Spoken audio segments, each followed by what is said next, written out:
I've been wanting to try reverse applique for a while now, so I decided why not make it sublimation. In today's video, I'm going to be taking you along the journey of trying to figure out how to do reverse applique using sublimation.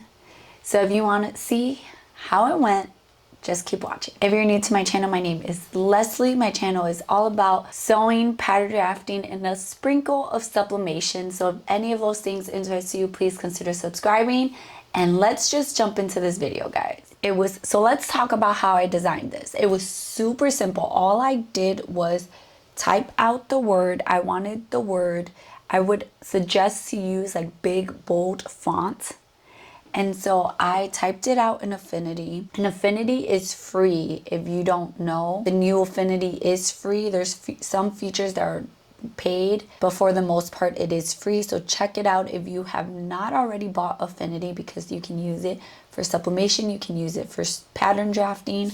So check it out. And if you don't know what Affinity is, it's a different program that's very similar. They've actually combined, they used to have 3 different programs: Affinity Photo, Publisher, and Designer. Now it's kind of all in one app, and it's a lot like the Adobe Illustrator, Photoshop, all of those. So check it out. So I typed it out in bold font, and then I simply picked out, I wanted each letter to be a different pattern.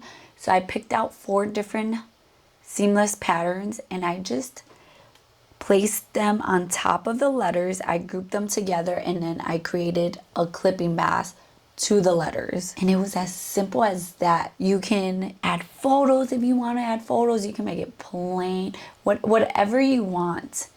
I wanted each letter to be different, and then I printed it out on my sublimation printer. I have the Brother SP1, and so I printed it out on there. And then let's jump to actually subbing this. The first thing I'm gonna do is I'm going to measure. I want it to be kind of big. Do I want it kind of big? Maybe like 11 inches. That seems really big, y'all. Yeah, maybe I'll make it like 9. Once I have measured my design, I have my design printed out, I'm going to flip this wrong side out, sorry. I'm going to flip it wrong side out. And I'm going to place that to the side for right now. I have printed my design. I'm just going to trim it down a bit. I'm kind of debating. I guess we'll see. We'll see how bright it is on the fabric. I kind of think I probably should have put like a very small black outline so that I could see. And just like any other sublimation project, we should print this mirrored so that when we press it, it's the right way. So once I have cut that out, again, we cut it out, we printed it mirrored so that it can be the right side when we press down. I'm going to use some poly cotton here, and I'm going to, just like we would normally do, I'm going to start by lint rolling it. And then I'm going to take my design and I'm going to place it down, making sure I give myself enough room all the way around. And then I'm just going to grab some heat tape and tape this down.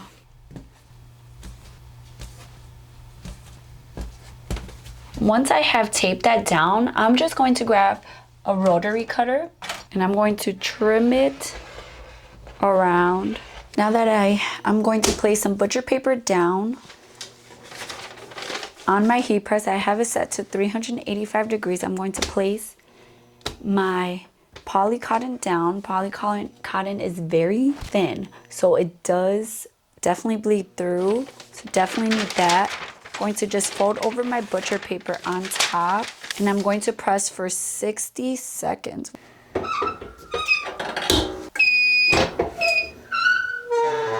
Okay, I'm going to open my heat press, and here's my design. Very like pastel-y type colors. Once I have subbed that, I'm just going to grab my shirt, find the front of my shirt. I'm going to find the center of my shirt. Okay, I'm just gonna find the center of my shirt. I'm gonna line up my neckline, my shoulder seams here.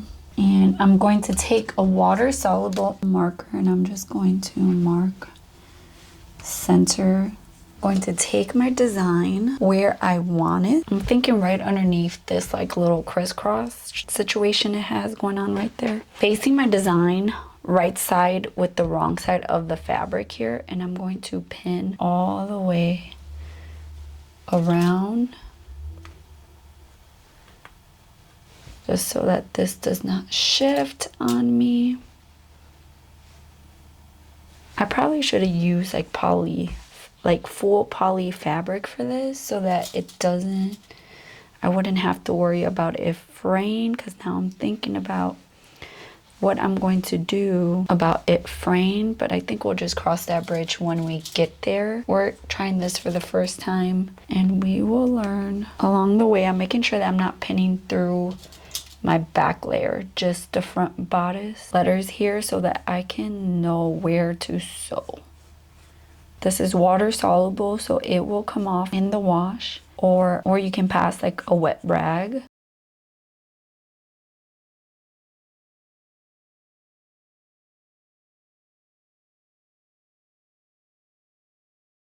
Okay, so I'm done tracing that out, and now we're gonna move on to the sewing machine, and I'm going to sew along where I just marked.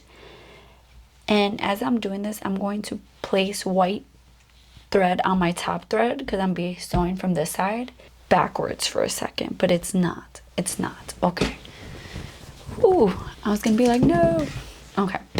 So anyways, I'm going to take this to a sewing machine, and I'm gonna sew with white top thread, and then I'm gonna try to make my bobbin thread the same color as the sweater, as close as I can get it. And let's go do that. We're going to bring this over, and I'm going to push my back bodice back here, because we want to make sure we're only sewing on our front.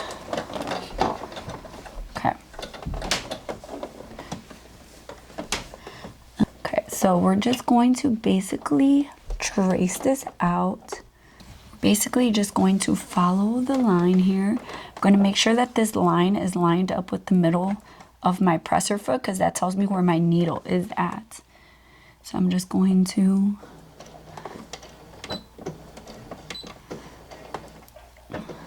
and I probably shouldn't even backstitch. I backstitched there, but I shouldn't. Next time I won't, just to have a cleaner finish.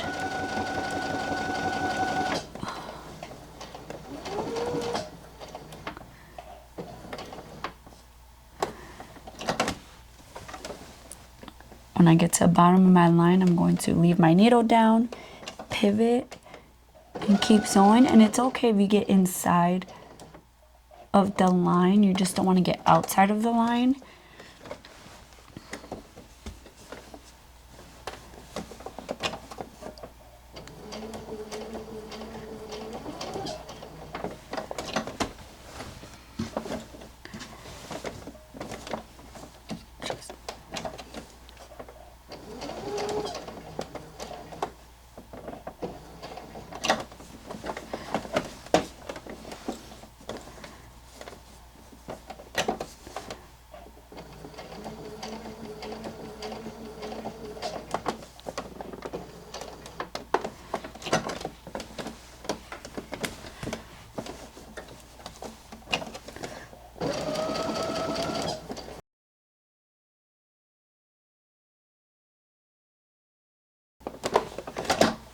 Want to make sure that if I didn't backstitch this, what I would do, I would come back and then backstitch at the end.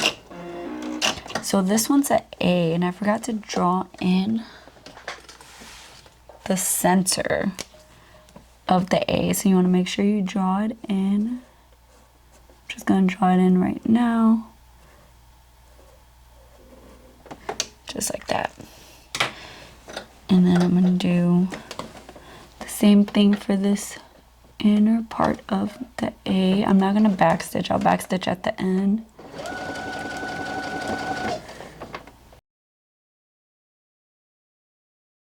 It's just a lot of like sewing and rotating and just tracing. Okay, then I want to make sure I sew over where I started and then backstitch there.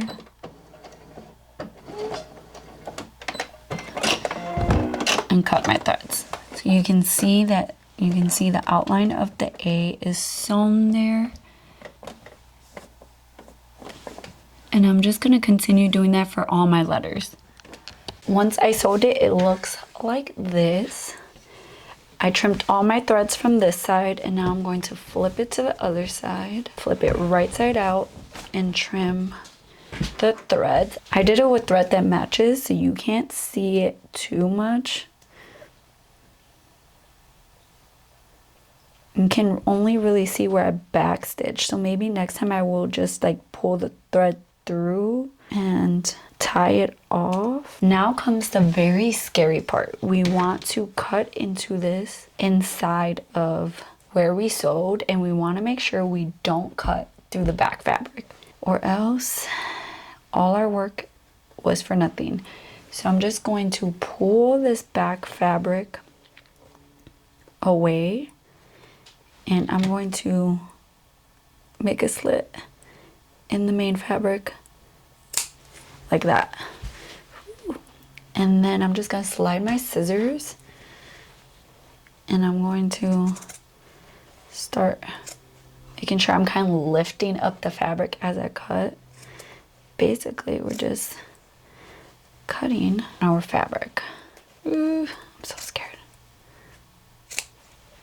And I'm gonna try to see if I can I'm gonna use these little snips and try to get as close as you can to your stitches. This is really scary because I don't want to mess up anything I did. And you can see, you're starting to see the design. So some like embroidery scissors would be good for this. Just want to be really careful not to cut through your stitches. This is probably going to be the most time consuming part of it all.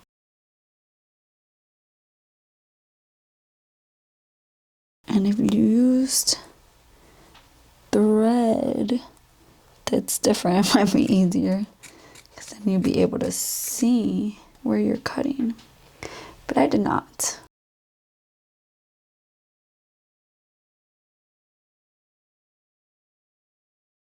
Okay, I'm gonna do this off camera, but I'm gonna continue doing that for all the letters. And so this is how it looks once I have trimmed all that down. It's so cute. And left the fabric there for the middle of the A. I just trimmed around that part, and I'm gonna leave it like that. Now I'm gonna go in and I'm going to, I'll probably do it from the back, and I'm just going to top stitch all the way around all of these, just creating a border. You don't have to do this, but I'm going to do that because I think it would just look even cuter to have like a little stitch all the way around. Okay, so I take it back. I'm not going to do that just because I don't think you're going to be able to see it that well on this fabric. So let's move on and let's take care of this. I've seen some people take pinking shears and they just trim all along the fabric. I don't know, that kind of, I have a fear with that, because what if over time it starts unraveling? This is cotton, and cotton frays. You can see right here, it frays.